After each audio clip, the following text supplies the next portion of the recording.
नमस्कार मित्रों, मैं यशवीर भाटी फ्रॉम ग्रेटर नोएडा आपकी सेवा में हाजिर हैं। खटाना बुलेटिन लाइव सेशन जो शख्सियत के नाम से बहुचर्चित है। हमारे मेहमान अभी कनेक्ट होने वाले हैं जो आज हैं वो ये माइक ऑन और कर दो जी अपना। Very good. नमस्कार मित्रों, नमस्कार। मैं खटाना बुलेटिन लाइव सेशन में सभी दर्शकों का हार्दिक स्वागत करता हूं, सभी का हार्दिक अभिनंदन करता हूं। आप लगातार हमारे साथ शख्सियत लाइव सेशन में आप जुड़ते हैं। आज हमारे एक खास मेहमान हैं, जाने माने चेहरे गुर्जर बरादरी के जनाब शाह मोहम्मद चौधरी साहब, जो सीनियर लॉयर है जम्मू कश्मीर हाई कोर्ट में, और एक खास ओहदा है उनके पास, गुर्जर देश चैरिटेबल ट्रस्ट के आप चेयरमैन हैं। मैं आपका इस्तकबाल करता हूं, स्वागत करता हूं खटाना शुक्रिया बुलेटिन शुक्रिया शुक्रिया टीम भाटी की साहब, तरफ से। Thank you very much.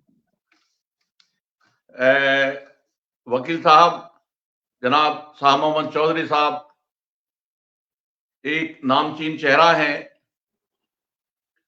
मैं आपसे आज इस लाइव सेशन में पुनः स्वागत के साथ साथ साथ हमारे दर्शक आपका इंतजार कर रहे हैं जानने के लिए। मैं जानना चाहूंगा कि आप प्रॉपर कहां से हैं, आपका गांव, आपके माता पिता, आपकी एजुकेशन, आप प्रकाश डालेंगे। आप स्वयं अपना परिचय दें। शुक्रिया शुक्रिया जी। मैं जैसे आपने भाटी साहब मेरी इंट्रोडक्शन दी है जी, तो मैं शाह मोहम्मद चौधरी हूं। मैं पेशे के लिहाज से वकील हूं और मैं जम्मू के जो हमारे हाई कोर्ट है इसके दो विंग हैं, एक विंग श्रीनगर है, एक विंग जम्मू है। तो मैं जम्मू विंग में प्रैक्टिस करता हूं। मैं और मेरा पूरा खानदान हम जम्मू डिस्ट्रिक्ट से ही बिलोंग करते हैं। 300 साढ़े 300 साल का रिकॉर्ड हमारा गवर्नमेंट के जनरल रिकॉर्ड रूम में मौजूद है कि जम्मू डिस्ट्रिक्ट में, और मेरी तहसील भी जम्मू है, अब तो दूसरी तहसील नई बन गई है। और मेरा जो आबाई गांव है वो रायका है, जो यहाँ काली मंदिर है, यहाँ पे काली माता का मंदिर जिसको किला बाहू फोर्ट कहते हैं। जी, अब जो मेरी तहसील है वो बाहू है, और इसी बाहू तहसील में बिल्कुल जहाँ ये नया हाई कोर्ट बनने जा रहा है जम्मू कश्मीर का, जम्मू का, तो जी, वो मेरा गांव है रायका, के जो प्योरली गुजरों का गांव है। ये प्योर प्योर ट्राइबल विलेज है। तो जी, मेरा जो खानदान है वो पहले रणवीर सिंहपुरा तहसील, जो आरसपुरा तहसील में है जम्मू डिस्ट्रिक्ट में, वहां रहते थे। वहां से फिर माइग्रेट होके यहाँ एक गुजरों का गांव है रंगूड़ा, सिदरा के पास, ये जी, भी जम्मू तहसील में आता है। यहाँ चले गए, फिर वहां से माइग्रेट होके कोई 200-150 साल पहले वो विलेज रायका में आ गए। तो 1947 के गदर में मेरा खानदान जो है उसमें कुछ लोग हमारे मेरे खानदान के मारे गए। उसके बाद हम जम्मू सिटी में मोहल्ला दलपतियां मेरा परिवार चला गया। मेरे दादाजी, मेरे फादर, मेरे ताया जी, जो भी उस वक्त हमारा परिवार था। तो 1947 में मोहल्ला दलपतियां जम्मू में जो डिप्टी कमिश्नर ऑफिस है जी, उसके पास वो आए। तो वो शहर का इस वक्त तो मेन सिटी है, वो हार्ट ऑफ द सिटी है। जी, तो वहां से 1950 56 57 में बख्शी गुलाम मोहम्मद प्राइम मिनिस्टर थे। तो उन्होंने, क्योंकि गुजरों के पास माल मवेशी था, भैंसें भेड़ें वगैरह थी, तो वो सिटी में, प्रॉपर सिटी में उनके लिए रहना मुश्किल था। तो उन्होंने 1958-57 में गुजर नगर जम्मू में बसाया, जी, जो इस वक्त बिल्कुल रावी, ये जो हमारा तवी है, तवी जो नदी है इसके किनारे वो वाकया है। तो इसलिए यहाँ पर वो गांव बसाया, ये हमारे घर बसाए उन्होंने 20-22 घर उस वक्त में, कि यहाँ जी, पर पानी है और गुजरों के जो जानवर हैं इनके लिए पानी मिलेगा, तो वहां आ गए। उसके बाद मेरे दादाजी 1962 में वहां से माइग्रेट करके यहाँ जम्मू रेलवे स्टेशन के पास आ गए। तो इस जगह का नाम जो रेवेन्यू रिकॉर्ड है उसमें रख बाहू है। जी, आजकल इसको रेल हार्ड कॉम्प्लेक्स और बाहू प्लाजा भी कहते हैं। और ये जी, इस वक्त जम्मू डिस्ट्रिक्ट का या जम्मू डिवीजन का सबसे बड़ा कमर्शियल हब है इस वक्त बना हुआ। मेरे घर जी, से जो यूनिवर्सिटी है जम्मू यूनिवर्सिटी, वो कोई 1 किलोमीटर की दूरी पर है। नजदीक मेरे घर से 5 मिनट का रास्ता है रेलवे स्टेशन का। और एयरपोर्ट जो है वो मेरे घर से 2-3 किलोमीटर 4 किलोमीटर दूर है। जी। तो ये मेरे खानदान का पीछे जहां वो माइग्रेट करते रहे, अ, तो ये सिलसिला है। वकील वकील साहब, आप जी, किस गोत्र से आते हैं? मैं ठीकरिया गोत्र है जी मेरा, ठीकरिया। जी। और हाँ जी, मतलब जिस तरह से आप बता रहे हो कि फाका साहा और इधर से उधर मारे घूमते रहे जी, और खामियाजा भी जान और माल दोनों की आपने जो है आपने आपके खानदान ने बहुत जी, ज्यादा जी, जी, खामियाजा उठाया है। बिल्कुल। तो वो वाकया आपके साथ गुजरा है। इस बीच में आपने जो एजुकेशन है वो किस तरह से पाई? ये जो मेरी प्राइमरी एजुकेशन थी, वो मेरे यहाँ नरवाल बाला एक गाँव है, मेरे गाँव के बिल्कुल मलहका। यहाँ जी, से जहाँ इस वक्त मैं रह रहा हूँ, यहाँ से 1.5 किलोमीटर 2 किलोमीटर के फासले पे है। तो मैंने वहाँ से 5वीं पास की, 5th क्लास प्राइमरी जी, तक। क्योंकि ये बहुत बड़ा जंगल था उस वक्त जब मेरे दादी दादाजी या मेरे फादर और मेरे ताया जी यहाँ आए। तो मेरी दादी जी क्या करती थी कि सब लोगों को बच्चों को इकट्ठा करके जब 10-15 बच्चे जब 20 इकट्ठे हो जाते थे मोहल्ले के, तो जी, उनको लेके काफिला में चलते थे। उसमें मुलाजिम भी थे, कुछ दूसरे लोग थे जो दूध बेचने आते थे सिटी में। क्योंकि जंगली जानवरों का बहुत डर रहता था इस एरिया में, तो इकट्ठे होके चलते थे। तो मैंने 5वीं पास जो है वो गवर्नमेंट प्राइमरी स्कूल नरवाल बाला से की। जी, तो नरवाल बाला ब्राह्मणों का और गुजरों का गाँव है, कुछ शेड्यूल कास्ट के घर भी उसमें हैं। बहुत जी, बड़ा गाँव है नरवाल बाला। आजकल वो म्युनिसिपल कॉर्पोरेशन के अंदर बिल्कुल जम्मू सिटी के साथ मिल गया हुआ है। तो वहाँ से फिर 5वीं पास करने के बाद मैं यहाँ से चला गया गवर्नमेंट, क्योंकि मैं उर्दू पढ़ता था, हमारे यहाँ उर्दू कंपल्सरी था। तो वहाँ जी, दूसरे साथ वाले स्कूल में उर्दू का टीचर अवेलेबल नहीं था। तो फिर मेरे फादर साहब ने मुझे यहाँ गवर्नमेंट हाई स्कूल छन्नी हिम्मत में दाखिल जी, करवाया। वहाँ से मैंने मैट्रिकुलेशन एग्ज़ाम पास किया। उसके बाद मैं 11th में आ गया government higher secondary school Gandhinagar Jammu, जो बिल्कुल यहाँ सबसे बड़ी पॉश कॉलोनी है गांधीनगर की। तो वहाँ मैंने तालीम हासिल की 12th तक। उसके बाद मैं मौलाना आज़ाद मेमोरियल कॉलेज जो है, जिसे एमएम कॉलेज कहते हैं, बिल्कुल यूनिवर्सिटी के जम्मू यूनिवर्सिटी के साथ है। मेरे घर से यहाँ पैदल 4-5 मिनट लगते हैं कॉलेज में जी, जाने के लिए। तो मैंने वहाँ से जो है वो ग्रेजुएशन की। उसके बाद साथ ही 100 मीटर के फासले पे जम्मू यूनिवर्सिटी, वहाँ से जी। मैंने एलएलबी की डिग्री हासिल की। और 1993 मार्च में मैंने प्रैक्टिस स्टार्ट की आप जम्मू कश्मीर हाई कोर्ट। आपके आपके दादाजी और फादर जो पिताजी वो भी पढ़े लिखे थे? नहीं, मेरे दादाजी बिल्कुल पढ़े-लिखे नहीं थे, लेकिन मेरे फ़ादर जो हैं, जब जी, 1947 हुआ, गदर हुआ, तो उस जी, वक़्त उन्होंने 5th क्लास का एग्ज़ाम पास किया था, मेरे जी, फ़ादर ने। तो इतनी देर में गदर हो गया। तो उसमें काफ़ी सारे हमारे रिश्तेदार यहाँ मारे भी गए, कुछ पाकिस्तान चले गए, कुछ जी। यहाँ बच गए, हमारे घर जला दिए गए। तो उसके हुँ। बाद फिर यहाँ पे आस्ता-आस्ता उन्होंने जो है, वो बड़ी स्ट्रगल की ज़िंदगी में। तो मेरी जो माताजी हैं, जो मेरी वालिदा हैं, माताजी का क्या वो गोत्र है? मेरी मेरी जो वालिदा है उनकी गोत्र कालस है। कालस, हाँ, कालस है। और खलसन। मेरी वाइफ़ जो है वो खटाना है। अच्छा, अच्छा, अच्छा, अच्छा। जी, जी, जी। जी, तो माताजी का और पिताजी और दादाजी का बहुत ज़्यादा श्रम और परिश्रम रहा, त्याग और बलिदान तो उन्होंने बिल्कुल, दिए ही दिए हैं। बहुत कुछ मैं ब गँवाया है। मैं तो बहुत ज़्यादा मैं अपने आप को खुशकिस्मत समझता हूँ जी, कि मेरे दादाजी थे, जब हमारे ज़मीनों के यहाँ रेलवे में हमारी ज़मीन एक्वायर हुई, जी, तो यहाँ रेलवे स्टेशन बना तो ज़मीनों के केस चल पड़े। जी, तो उस वक़्त क्या था कि जो डीडी ठाकुर थे, जस्टिस टीएस ठाकुर, जो हमारे chief justice of India retire D हुए, उनके फादर थे जस्टिस डीडी ठाकुर। बिल्कुल, बिल्कुल, बिल्कुल। देवीदास ठाकुर वो बाद में यहाँ डेप्यूटी चीफ मिनिस्टर भी रहे, हाई कोर्ट जज भी रहे और फिर वो असम के गवर्नर बने। जी, तो मेरे दादाजी के वो वकील हुआ करते थे, डीडी ठाकुर साहब। जी। तो मैंने उनके साथ, मैं छोटा-सा बिल्कुल 6, 7, 8 साल का, जब मैं दादाजी के साथ चलता था, तो वो डीडी ठाकुर साहब को और टीएस ठाकुर साहब को कहते थे कि ये जो मेरा पोता है, मैं हुँ, इसको भी बैरिस्टर बनाऊँगा। अच्छा। लेकिन जी, अनफॉर्च्यूनेटली वो 1976 में वफ़ात पा गए और जी। मुझे एज़ वकील वो नहीं देख सके। तो उनका उनको बड़ा शौक था कि मेरे बच्चे, मेरे जो पोते-दोते हैं, ये सारे पढ़ जाएँ और ये हुँ, हुँ। अच्छे-अच्छे पोज़ीशनों पे जाएँ, और मेरे लिए वो चाहते थे कि मैं वकील बनूँ। क्योंकि मेरे दादाजी सुनाते थे कि 1947 से पहले उनका कोई लैंड का केस था हमारे गाँव में, रायका में। हुँ, तो हुँ। उन्होंने कहा कि मैं सियालकोट से जाके, लाहौर से जाके मैं लेडी बैरिस्टर लाई थी मेरे दादाजी ने। अच्छा, यहाँ महाराजा के दरबार में जी। उनको पेश किया किया लाके, महाराजा हरि सिंह जी के दरबार में। और मेरे उस वक़्त यहाँ ट्रेन चलती थी शकरगढ़ से, सियालकोट से, तो वो जी। जम्मू, जो बिक्रम चौक है, यहाँ पे जम्मू वो ट्रेन आती थी। तो मेरे ग्रैंडफ़ादर ने वहाँ से मैम को, जो बैरिस्टर थीं, उनको वहाँ से ट्रेन पे लाया, आगे यहाँ से बग्गी कर ली महाराजा के दरबार में जाने, 3-4 किलोमीटर आगे महाराजा का हुँ, दरबार हुँ। था।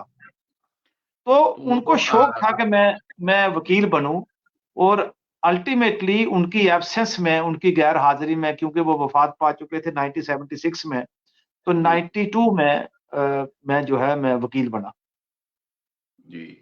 तो ये अभी मेरे जैसे हुआ मेरे था कि फ़ादर-मदर, संघर्ष। जी हाँ, जी, जी, बोलिए, जी। बोलिए सर। जी, मेरे फ़ादर इस वक़्त 87 इयर्स के हैं, जी। तो मेरी मदर और फ़ादर इस वक़्त दोनों मेरे साथ हैं। उनका जो ब दस्ते मुबारक है, उनका साया बहुत अभी हमारे सौभाग्यशाली। परिवार के सिर पे मौजूद है। ये तो आप बड़े सौभाग्यशाली हैं कि जी, जी। माता और पिता का जो है आपके ऊपर वरदहस्त है और आशीर्वाद है। ये बड़ी बात है। बिल्कुल। तो जहाँ तक आपकी बातों से जो निकल के आ रहा है कि दादाजी खुद उलझे रहे ज़मीनों के मुकदमे में और जी, जी, जी। वो लाहौर तक से जाके जो है महाराजा के दरबार में वकील लेके आए हैं और आपको उन्होंने बैरिस्टर बना दिया और बैरिस्टर भी बना दिया एक हाई कोर्ट का। बिल्कुल। ये प्रेरणा और श्रेय आप मतलब दादाजी को ही मेरे दिया जाएगा या क्या है? भाटी साहब, जी, मेरे दादाजी तो 76 में गुज़र गए, ये तो पूरा श्रेय उनको जाता है। मेरी दादी जी 93 में गुज़री, जब मैं वकील बन चुका था। जी, लेकिन मुझे इस बात की खुशी है कि मेरी दादी ने एट लीस्ट मुझे वकील देखा।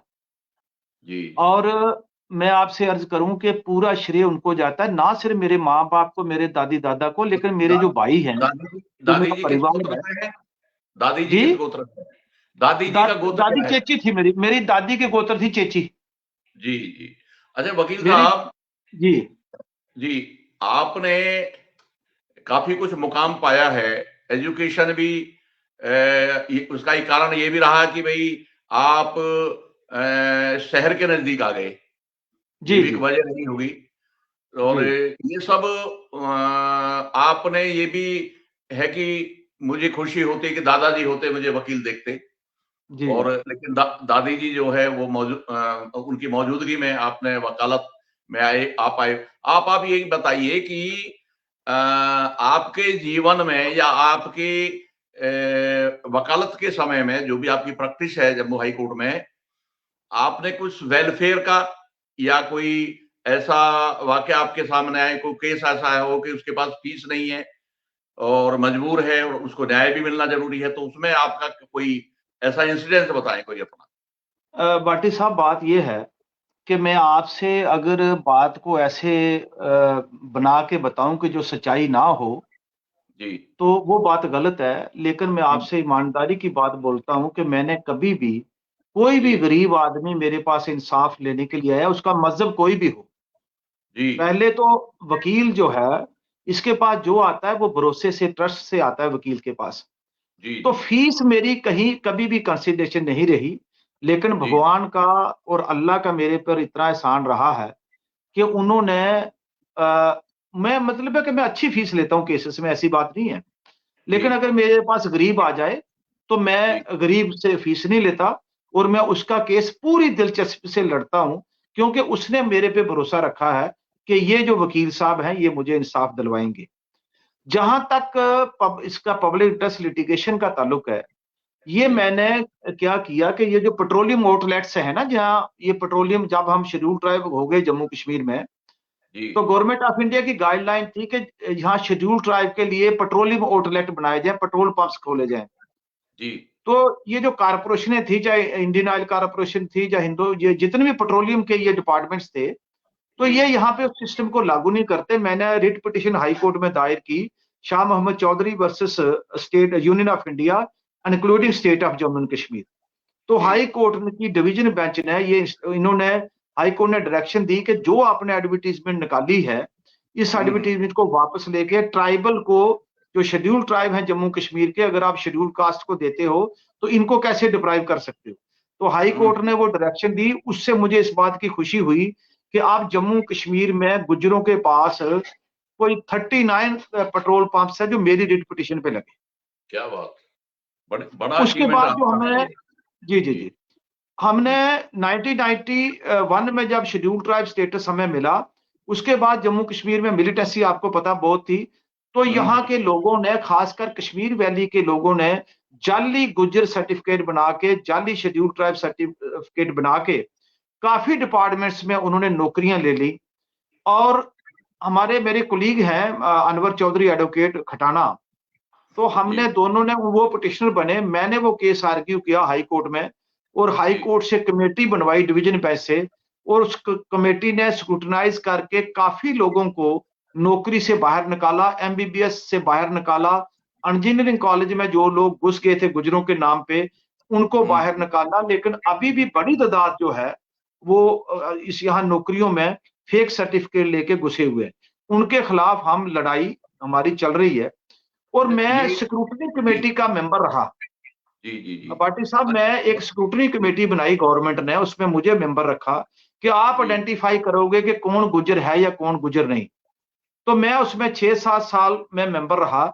जितने जी भी लोग गैर गुजर जो नॉन ट्राइबल्स थे, वो हमने केस लड़के और गवर्नमेंट से उनको, पढ़ते हुए काले से 2-2 3-3 साल वो एमबीबीएस में इंजीनियरिंग में थे, उनको वहां से बाहर निकलवा के, जो बच्चे गुजर गुजर बकरवाल के वेटिंग में थे, उनको हमने वहां पे सीटें आज दिलवाई। आज जो सोशल डोमेन है जम्मू जी कश्मीर में गुर्जर समाज का, और जी एसटी रिजर्वेशन का जो लाभ उन्हें मिला है, तो जी अपलिफ्टेशन आप देख रहे हैं, जी। तो इस ये सिरे किसको देते हैं, देना चाहेंगे, देखिए, जो बात एसटी ये है कि रिजर्वेशन। ये जो, हाँ देखिए, जो टाइम टू टाइम जो यहाँ पर गवर्नमेंट्स रही, जी उन्होंने पॉलिटिकल रिजर्वेशन दे के गुज्जर बकरवालों की इंपावरमेंट नहीं की। जी इसमें कोई डाउट नहीं है कि जो प्रेजेंट गवर्नमेंट है, इसने हमारे लिए बीडीसी की सीटें रिजर्व की। जी डीडीसी होता है डिस्ट्रिक्ट डेवलपमेंट काउंसिल, जी जी। ब्लॉक डेवलपमेंट हमारे यहाँ जिला काउंसिल, पंचायत, हमारे यहाँ जिला और जो पंचायत पॉलिटिक, होती है। ग्राम पंचायत में भी, ग्राम पंचायत में खैर पहले भी थी। नहीं नहीं, तो जिला वो पहले, जिला पंचायत हाँ होती है। जिला पंचायत, जो आप, हमारे यहाँ इसको डीडीसी कहते हैं, डिस्ट्रिक्ट जी डेवलपमेंट काउंसिल, जिला पंचायत। तो जी जी बीडीसी ब्लॉक डेवलपमेंट काउंसिल, जी जो जी पॉलिटिकल रिजर्वेशन दी है, जिसमें हमारी 9 सीट्स जो रिजर्व की है, ये जो कश्मीर सेंट्रिक पॉलिटिकल पार्टीज थी ना, ये जी कभी नहीं चाहती थी कि गुज्जरों को जो है वो पॉलिटिकली इंपावरमेंट किया जाए। जी क्योंकि अगर गुज्जर पॉलिटिकली इंपावरमेंट होगा, तो जो ये कश्मीर बेस्ड पॉलिटिकल पार्टी थी, कश्मीर सेंट्रिक, इन्हीं की वो सीटें निकलती थी, या इन्हीं की जो दूसरे जम्मू डिवीजन में, जहां एक इन पॉलिटिकल पार्टीज की अ, डोमिनेंस थी, वही एक सीटें जो हैं एक वो मैं इनसे निकलती थी। और लेकिन, आपसे वकील जी साहब जी, और जानना चाहता हूं कि एसटी के रिजर्वेशन से इस्टेब्लिशमेंट हुई है, अपलिफ्ट हुआ है, आप ओवरऑल जो है जम्मू कश्मीर में निसंदेह चीजें बदली हैं, कहते हैं ना कि हाँ तकदीर वो, बदली है, और देखिए उसका बात कारण ये है, रहा है एसटी रिजर्वेशन। अब आप एक ऐसे, अब तो मैं दरखत कहूंगा, कि एक पौधा लगाया था जनाब मरहूम मसूद चौधरी साहब ने, जी, जो वाइस चांसलर रहे, बाबा बरकतुल्लाह यूनिवर्सिटी के पहले वाइस चांसलर रहे। नहीं, बाबा और गुलाम शाह बादशाह, बरकतुल्ला नहीं, बरकतुल्ला इज इन बिहार, ये है अच्छा, बाबा गुलाम शाह यूनिवर्सिटी रजौरी। बाबा गुलाम साहब, मैं गलत गलत हाँ बोल गया। और उन्होंने जो गुर्जर देश चैरिटेबल ट्रस्ट जो जम्मू में आज ये मान के चलिए कि गुजरों का एक ताजमहल जैसा दिखता है, और वो है भी, दिखता नहीं है भी, और उसके आप आज चेयरमैन हैं। जी तो मसूद साहब नो डाउट एक बड़ी शख्सियत है, बड़ी हस्ती है। उनको शख्सियत नहीं, वो तो हस्ती हैं, और आज भी पूरे देश भर के गुर्जर उनसे प्रेरणा पाते हैं, उनके संसार से में जाने के बाद भी। तो जी। पूरे जम्मू कश्मीर में आपके ऊपर फेथ किया है, आपको चेयरमैन चुना, बनाया, तो ये भी एक बात है। दूसरा, आप आज जो है वहां पर क्या-क्या कुछ कर रहे हैं? देखिए भाटी साहब, जी, बात ये है कि मैं उस वक़्त 4th ईयर अपना 4th सेमेस्टर का लास्ट स्टूडेंट था। जब जी, मुझे जम्मू यूनिवर्सिटी का जब मुझे मसूद साहब ने अपने साथ रखा, मुझे I was the youngest trustee at the time, और जी, मुझे ट्रस्टी बना के उन्होंने कहा कि आपने मेरे साथ काम करना है।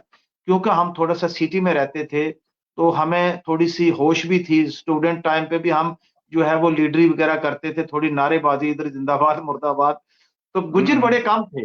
जब मैं पढ़ता था जी, उस वक़्त टोटल यूनिवर्सिटी में कोई 20-25 गुज्जर बच्चे थे। जी, एमएम कॉलेज में जहाँ मैं ग्रेजुएशन में तो 8 थे, और यूनिवर्सिटी में जाके कोई 20-25 थे, इसके ज़्यादा गुज्जर बच्चे नहीं थे।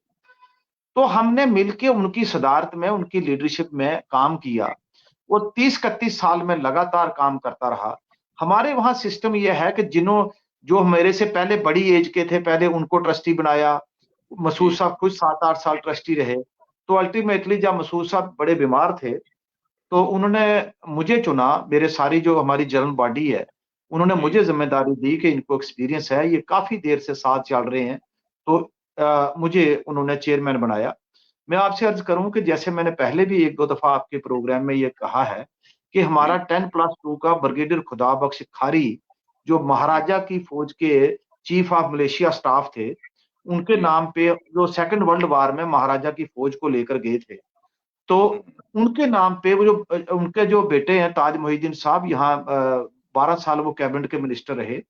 तो उनके फादर थे वो, उनके नाम पे हमने 1995 में ब्रिगेडियर खिताब बख्श मेमोरियल स्कूल स्टार्ट किया। पहले 5वीं का किया, फिर उसके बाद वो 8वीं हुआ, फिर 12वीं, इस वक़्त 10+2 का है।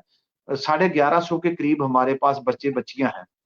तो 200 हमारे पास बच्चियों का हॉस्टल है, जो ट्राइबल गर्ल है, और उसमें ट्राइबल गर्ल तो हैं ही है गुज्जर बकरवाल कम्युनिटी के, लेकिन जो गरीब दूसरी कम्युनिटी के भी हैं, वो भी बच्चे-बच्चियाँ हमारे स्कूल में पढ़ते हैं।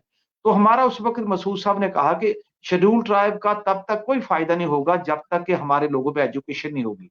जी, आप एसटी के सर्टिफ़िकेट को गले में डाल के घूमते रहेंगे, कोई आपको जॉब या कोई आपको प्रोफ़ेशनल इंस्टीट्यूशन में आपको एडमिशन नहीं मिलेगी।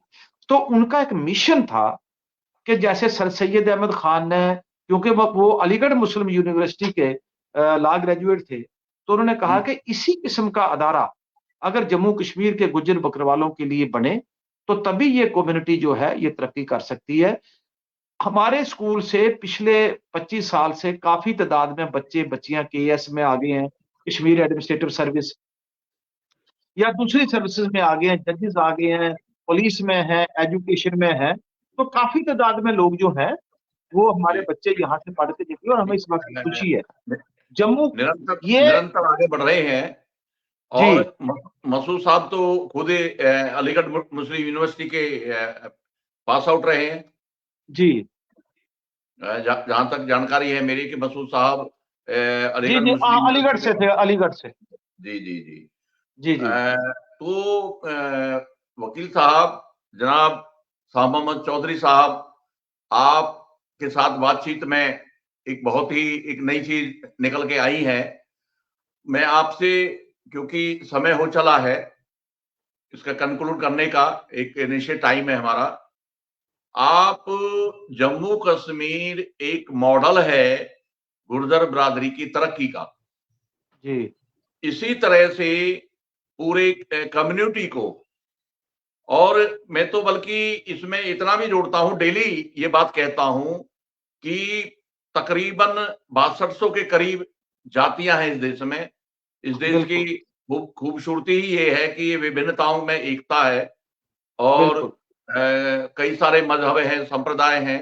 उसके बावजूद वो है कि कुछ बात है कि हँसती-मिटती नहीं हमारी। तो सदियों इसके रहा है दुश्मन दौरे जमा हमारा। बिल्कुल, बिल्कुल। तो ये इसकी खूबी है, हाँ चाहे जी। कोई कितना यत्न कर ले, लेकिन हाँ, इसकी खूबसूरती को कोई मिटा नहीं सकता। बिल्कुल। तो आप हम लोग जो ये लाइव सेशन है, उसका एकमात्र उद्देश्य है कि समाज में जागरूकता आए, एकरूपता आए, हम एकजुट रहें, समझ आगे बढ़े और हम आगे बढ़ेंगे और अल्टीमेटली ये है कि राष्ट्र निर्माण हम सबका ये फर्ज है। राष्ट्र सर्वोपरि है, देश का संविधान सर्वोपरि है। तो आप से मैं ये गुजारिश करता हूं कि होल कम्युनिटी आप क्या मैसेज देना चाहते हैं? ये तो जम्मू कश्मीर का मॉडल आपने बताया है, पूरे देश के गुर्जर समाज को और देश के नौजवानों को क्या संदेश देना चाहिए? बाटी साहब, मेरी जी, अर्ज ये है, आपने जो मुझे सवाल किया ना, इसी सवाल में आपने जवाब भी दे दिया एजुकेशन का नाम लेके। जी, मेरी आपसे अर्ज ये है, वो सब मेरे जो लोग सुनने वाले हैं आज, मैं ये कहता हूं कि हमारे देश में, जब मैं राजस्थान में, हरियाणा में, यूपी में, दिल्ली में, जहां जहां गुजरों की आबादी है, जी, उत्तराखंड में, वहां मैं गया हूं। बहुत सारी ऑर्गेनाइजेशन गुज्जरों ने बनाई हुई हैं, वो जम्मू कश्मीर में भी हैं, और सबसे ज्यादा भारत में, हमारे कंट्री में दूसरे गुज्जर जो डोमिनेटेड स्टेट्स हैं या एरियाज हैं, उनमें वो ऑर्गेनाइजेशन बनी हुई है। लेकिन ऑर्गेनाइजेशन बनने से या बनाने से कोई भी कम्युनिटी आगे नहीं बढ़ती जब तक ना डेडिकेशन के साथ काम किया जाए, और जो आपकी ऑर्गेनाइजेशन के एम्स एंड ऑब्जेक्टिव हैं, जब तक ना उनको फॉलो करके ग्राउंड जीरो पे उनको इंप्लीमेंट किया जाए। तो मैंने जी, जाके देखा बहुत से लोग अपने आप में अध्यक्ष बने पड़े हैं, बहुत सी ऑर्गेनाइजेशन काम कर रही हैं, लेकिन एजुकेशन सेक्टर में हमारे गुजर बकरवाल कम्युनिटी के लिए या रेस्ट ऑफ द कंट्री के जो हमारे गुजर भाई हैं, उनके लिए हमने चाहिए कि इकट्ठे मिलके काम करने, अच्छे अच्छे अदारे जो है एजुकेशन इंस्टीट्यूशन होने चाहिए अपनी कम्युनिटी के। और अगर अपनी कम्युनिटी के ना भी हों, और मैं जो गुजर, नौजवानों जी, के लिए आपसे संदेश चाह रहा हूं कि जो मेरी मेरी यंगस्टर है। नौजवानों से, एक मिनट में जी, आपको लूंगा, मेरी इसमें मैं ये कहना चाहता था कि जब तक ना हमारे अंदर एजुकेशन आएगी, जब तक जी, ना हम अपने बच्चों को अच्छे इदारों में पढ़ाएंगे, जब तक ना हम उनको अच्छी तालीम दिलवाएंगे और उनके लिए हम डेडिकेशन के साथ काम करेंगे, तब तक देश हमारा तभी मजबूत हो सकता है जब गुजर कम्युनिटी में जब पूरी एजुकेशन आए। लेकिन मुझे इससे कोई डिसअपॉइंटमेंट नहीं है। आज बड़े फील्ड में, अलग अलग फील्ड्स में हमारे जो गुज्जर बच्चे बच्चियां, हमारी बहनें हैं, छोटे बच्चे बच्चियां हैं, वो एक्सेल कर रहे हैं। इनमें बहुत बड़ा पोटेंशियल है, बशर्ते कि इनको आप एक अच्छा प्लेटफॉर्म प्रोवाइड करें। मैं दूसरी बात ये कहता हूं कि हम हर प्रोफेशन में हैं, लेकिन मैं अपने नौजवानों से कहना चाहता हूं कि आप वकालत में आइए, जी, आप जजेस बनिए। वकालत बहुत अच्छा पेशा है। जब आप इसमें टिक जाएंगे, आप अपनी कम्युनिटी की बहुत तरीके से खिदमत कर सकते हैं। आप जी, गरीबों के, जैसे मैं यहां बताऊं कि यहां फॉरेस्ट एक्ट का इंप्लीमेंटेशन नहीं था, जो बाद में एब्रोगेशन के बाद आया। यहां उससे पहले डिमोलिशन चल रहे थे। तो हमें गुजर बकरवालों को यहाँ फॉरेस्ट की जमीन से, क्योंकि वहां एक्ट, इंडिया में एक्ट बना 2006 में, इंप्लीमेंट हुआ 2007 में, यहाँ वो एक्ट जो है एक्सटेंड नहीं हुआ, ये एब्रोकेशन के बाद हुआ। तो हम वकील ही थे गुजर बकरवाल कम्युनिटी के जम्मू कश्मीर में, जिन्होंने हाई कोर्ट में जाके, डिफरेंट डिस्ट्रिक्ट्स में जाके, जहां जहां विक्शन हो रही थी उसको बंद करवाया। तो वकील, मैं तो ये कहूंगा सारे प्रोफेशन अच्छे हैं, लेकिन मैं अपने नौजवानों से हाँ, बड़ी तादाद में हमारे बच्चे वकील बन रहे हैं, बच्चे बच्चियां, और जजेस भी बन रहे हैं बीच में।